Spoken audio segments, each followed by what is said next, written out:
quando a gente vai fazer alongamento, não adianta fazer de qualquer jeito aqui assim, né? A gente tem que manter a postura alinhada enquanto estira aquele segmento que a gente quer alongar.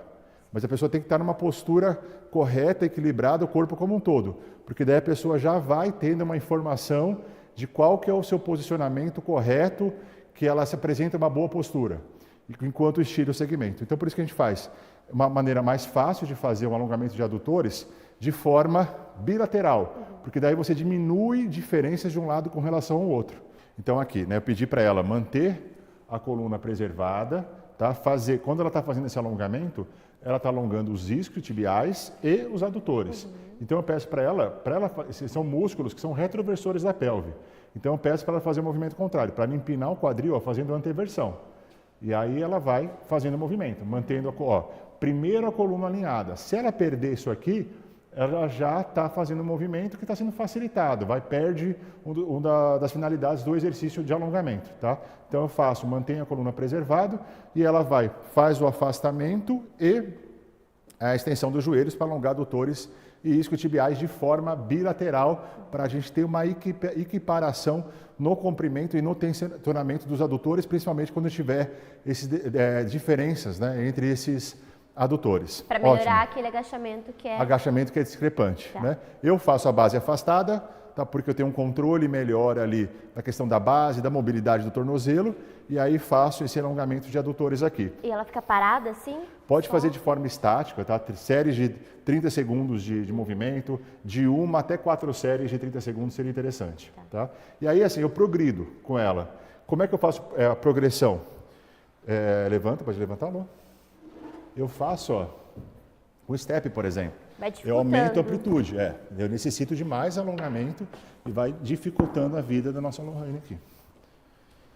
Isso, afasta as pernas e a mesma coisa, joga o quadril para trás, faz a anteversão, procura empinar bem o bumbum ali para deixar o quê? Fazer a anteversão da pelve, tá alongando bem os isquios e os adutores, tá vendo? E assim, eu progredi essa execução de exercício. Como é que eu posso fazer isso? Tá? Eu posso fazer no espaldar, por exemplo.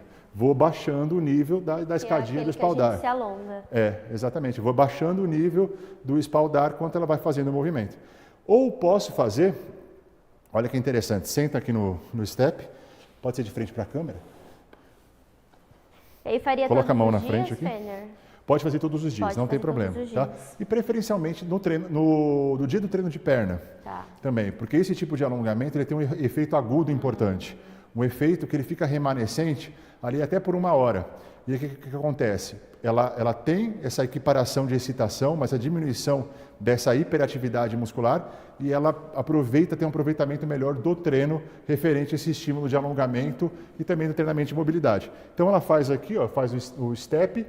Ela sempre assim, sempre eu vejo a coluna primeiro, tá? Deixo alinhada na coluna e a partir do momento que ela tem a coluna alinhada, eu peço para ela abduzir um pouco mais, isso. E no step, o que acontece? Pode colocar a mão no step mesmo, tá? Antes de tudo.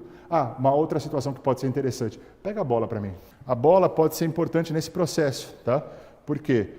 Aí eu posso, ao mesmo tempo que ela está alongando a musculatura adutora, eu posso pedir para ela puxar o ar, puxa o ar, solta e cresce, como se estivesse puxando aqui pelo coque.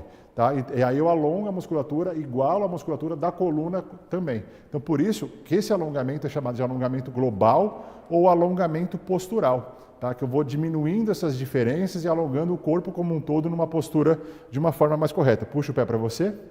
Tá? E o step é uma posição ainda mais fácil do que no solo, porque o step eu tenho um ângulo de flexão do quadril não totalmente fechado, né? O quadril permanece com uma flexão menor por causa do step. Se eu colocar ela sentada no chão, fica mais difícil, porque ela vai fechar mais o ângulo do quadril, vai precisar de mais alongamento dessa musculatura posterior aqui.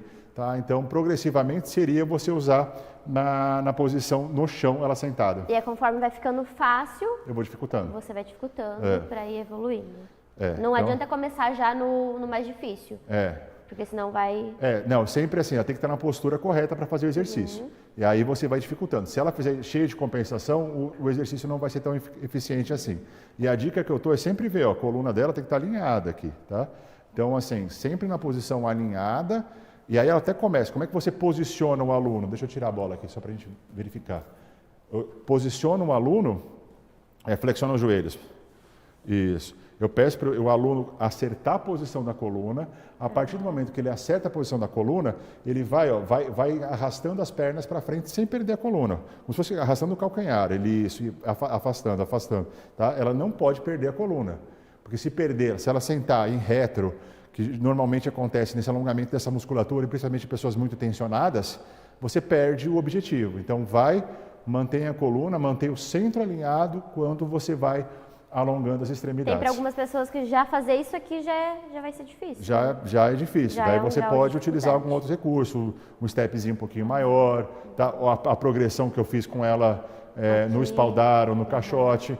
Isso fica interessante para melhorar esse conceito. Então, para melhorar adutor, seria esses dois exercícios? Para tirar essas diferenças.